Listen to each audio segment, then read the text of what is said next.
Donc ici au Niger, l'IRD intervient principalement dans deux domaines. Sur des problèmes qui sont liés à l'environnement et au milieu et des problèmes qui sont liés aux sociétés. Un troisième volet qui peut aborder par l'IRD, c'est celui de la santé. Alors, en matière de l'environnement, un des héritages de la présence de l'IRD, c'est effectivement un observatoire qui est dédié au suivi à long terme du climat, au suivi à long terme des milieux.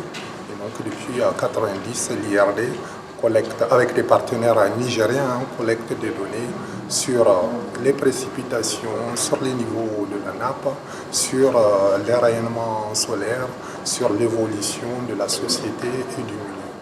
Alors, je crois que sur ces aspects-là, l'IRD a un certain nombre de données qui peuvent être intéressantes pour les suivis, en fait, les mesures qui peuvent être mises en place dans le cadre de l'adaptation ou de l'atténuation au changement climatique.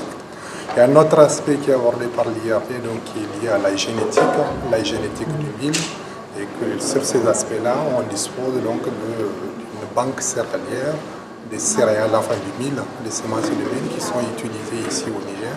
Donc la première collecte a eu lieu en 1976, la seconde a eu lieu en 2003. Et ce suivi diachronique permet de voir en fait comment cette céréale importante pour le Niger s'est adaptée. En fait, tout simplement, les résultats des travaux ont montré que la période de floraison du mil s'est raccourcie pendant les périodes où les précipitations ont diminué. Donc, ces deux exemples qui sont liés à l'évolution du climat et de l'environnement, également aux semences qui sont utilisées au Niger, et illustre en fait ce que fait l'IRD ici dans le cadre on va dire, des actions qui sont liées au climat et à l'adaptation. D'autres aspects sont liés à l'évolution démographique. On sait très bien qu'il y a l'évolution du climat, mais également le Niger fait partie des pays où le taux de natalité est le plus important. Quelles que soient les mesures qui vont être mises en place, si elles ne tiennent pas compte de l'évolution démographique, je pense qu'on perd quelque chose. Donc on travaille également sur l'évolution démographique ici au Niger. Je pense que oui, on met en avant l'adaptation puisque le Niger n'est pas un gros émetteur, mais je pense qu'il y a un certain nombre de choses qui sont en train d'être mises en place et que par conséquent, je pense que l'atténuation pourrait aussi intéresser le Niger. Donc dans le cadre de la COP21, enfin, l'IRD est impliqué dans différentes activités. Donc il y a un séminaire qui va avoir lieu au mois d'avril, qui va porter principalement sur les aspects observatoires dont j'ai parlé et bien d'autres aspects qui vont permettre au Niger de préparer sa communication dans le cadre de la COP 21.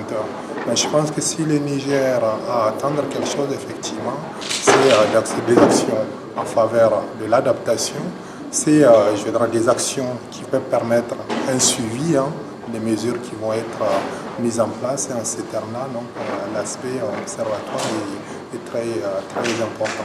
Donc je crois qu'il y a un aspect effectivement qui vient d'être évoqué à cette réunion, c'est celui du transfert de technologie. Et je crois que là c'est un aspect très important en termes d'utilisation énergétique. Je crois que le Niger a tout à fait intérêt à avoir le transfert de technologies. Donc je parle de technologies en matière énergétique propre, puisque on sait que le Niger va se lancer en fait dans l'exploitation du charbon. Et je crois que si on peut substituer ça à d'énergie propre, ça serait un bon plus pour le Niger. Donc un aspect également qui a été évoqué tout à l'heure, je crois qui concerne le Niger, c'est sur l'éducation. Quand on regarde l'éducation environnementale ici au Niger, je crois qu'il y a beaucoup de choses à faire.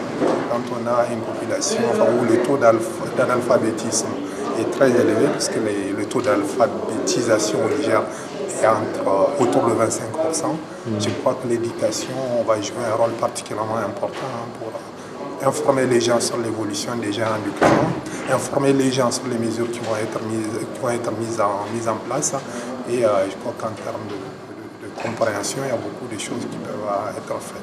Donc je crois que le Niger, ces trois volets-là, c'est-à-dire donc les mesures d'adaptation, les transferts de technologies. J'ai cité l'exemple de l'énergie, sont très importants. Et le troisième exemple, l'éducation, je crois que c'est des pays comme le Niger peuvent accéder en fait à des facilités d'appui dans ce sens. Je crois qu'on gagnerait beaucoup dans le cadre de la COP21 qui va avoir à Paris.